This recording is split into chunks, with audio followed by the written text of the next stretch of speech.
দর্শক, কথা বলছেন বিএনপি মহাসচিব মির্জা ফখরুল ইসলাম আলমগীর। আমরা সরাসরি চলে যাচ্ছি তার বক্তব্যে। যেই তো তোমাদের কমিউনিস্টদের দোষ, তোমরা হয়তো বোঝো না। এই লোকগুলো আমার কাছে কেন এসেছে?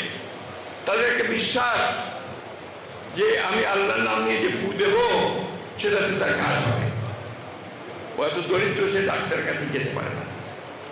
এই ফু দিয়ে সে তার বাচ্চার চিকিৎসা করে, ওই পানি খাওয়ায়, ওই তেল দিয়ে। এই যে বিষয়টাকে খেয়াল করে খুব ইম্পর্টেন্ট। অর্থাৎ তখনই তিনি এটা বুঝেছিলেন যে এই দেশে এই মানুষগুলোর মধ্যে ধর্মবোধকে বাদ দিয়ে কোনো কাজ করা ঠিক হবে না। আরেকটি বিষয় অত্যন্ত জরুরি, সেটা হচ্ছে যে তিনি কমিউনিস্ট। আমরা তো বাম রাজনীতি কারণের লোক সবাই এখানে। আমরা সবসময় আপনার সমাজতন্ত্রের কথা বলতাম, বিপ্লবের কথা বলতাম, এবং ধর্মকে আমরা এই সময় মনে করতাম যে এটা খুব জরুরি বিষয় নয়। তিনি বলতেন যে তোমাদের কমিউনিস্টেরই দোষ, তোমরা ভুলে যাও না বাংলাদেশের মানুষ ধর্মকে বাদ দিয়ে কোনো কাজ করে না, যেটা সত্য বাস্তব।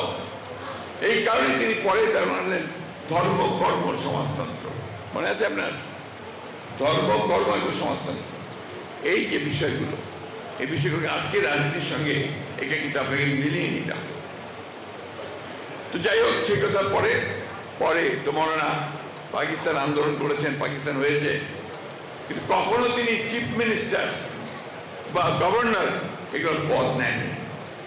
পাকিস্তান হওয়ার পরে যখন আপনার আইয়ুব খান তো নয়, তখন আপনার কায়েদ আজমের পরেই আপনার পাকিস্তান শাসক গোষ্ঠী তারা তৎকালীন পূর্ব পাকিস্তানের উপরে সেই বৈষম্যমূলক আচরণ করতে শুরু করলো।